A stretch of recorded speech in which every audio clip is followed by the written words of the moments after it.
Mga kapuso, magandang hapon po sa inyong lahat. Ngayon po ay pasado 2:00 na ng hapon at nandito po ako ngayon sa San Lazaro Hospital. So ito po supposedly yung fast lane ng magpapagamot sa leptospirosis, pero umabot na po sila, hello po, dito sa labas. Sa leptospirosis fast lane namin, within 2 hours dapat makita na siya. Kaso sa sobrang dami ng mga pasyenteng pumupunta rito ngayon, tumatagal ang aming pagpaproseso sa kanila. Kinukunan muna namin sila ng dugo at mga other blood chems para makapag-antay na rin kami ng mga resulta ng kanilang blood chemistry. Presently, we already have 135 admitted patient. Ang aming nilaan lang na bed is intended for 120 patients. So, sumobra na kami. Ini-expect namin mag-increase ang leptospirosis ng meron nagkaroon ng surge kasi ang sa tingin namin, hindi pa umabot within 2 weeks ang incubation period kung saan nakikita namin na ang leptospirosis dito po lalabas. Ang peak na inaasahan ko hanggang August 31.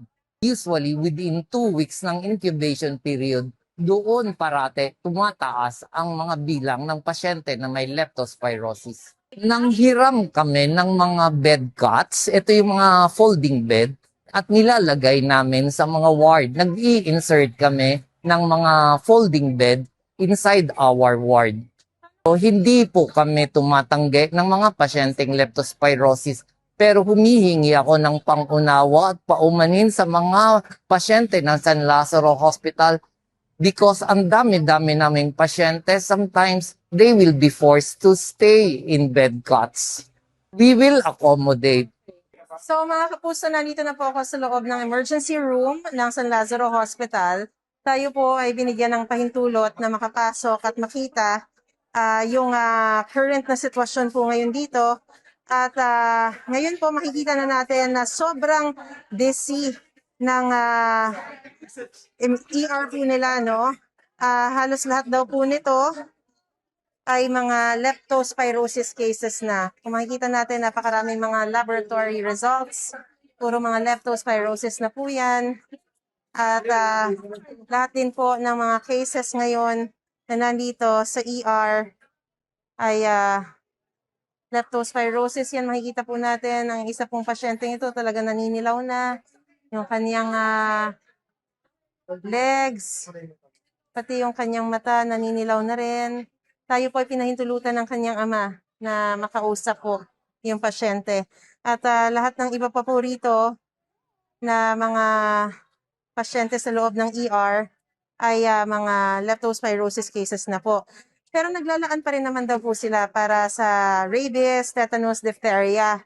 Pero dahil ngayon sobrang dami na raw po talaga ng mga cases ng leptospirosis, talagang inalat na nila yung ER para sa lepto cases.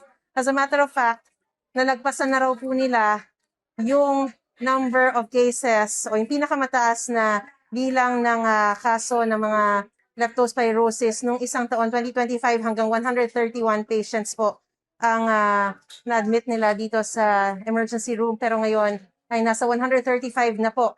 At kung babalikan natin yung sinabi ni Dr. Suplico kanina, sabi niya hindi pa raw po ito ang peak ng leptospirosis cases dahil inaasahan nila na madadagdagan pa ito hanggang August 31. So dito naman po sa hemodialysis unit, dito po sa San Lazaro Hospital pa rin po, makikita po natin na lahat po ng mga makina ay ginagamit po, no? So ibig sabihin ay talagang full house yung hemodialysis unit dahil sa dami na rin po ng mga severe leptospirosis patients na kailangan po nilang tugunan.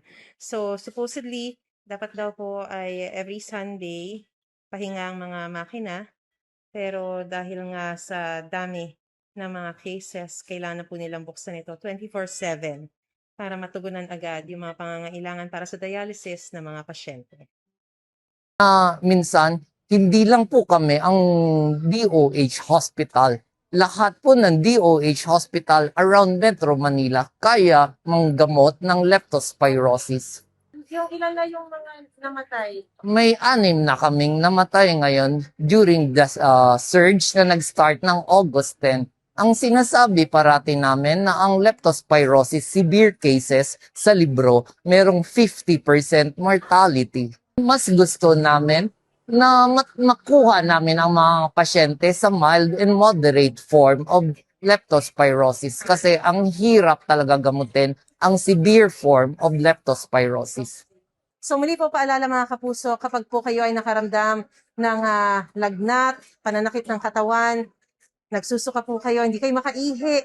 Naku, yun po medyo talagang delikado, severe case na po yung hindi makaihi. Pero bago pa nyo maabot yung ganong sitwasyon, at kung meron po kayong experience na lumusong po kayo sa baha, ay pumunta na po kagad kayo sa ospital, magpakonsulta po kayo sa doktor para agad maagapan po kung anumang sakit na meron kayo. So yan po muna ang latest sa sitwasyon. Ako pa rin po si Marizo Mali mula rito sa San Lazaro Hospital. This is what we know so far, mga kapuso.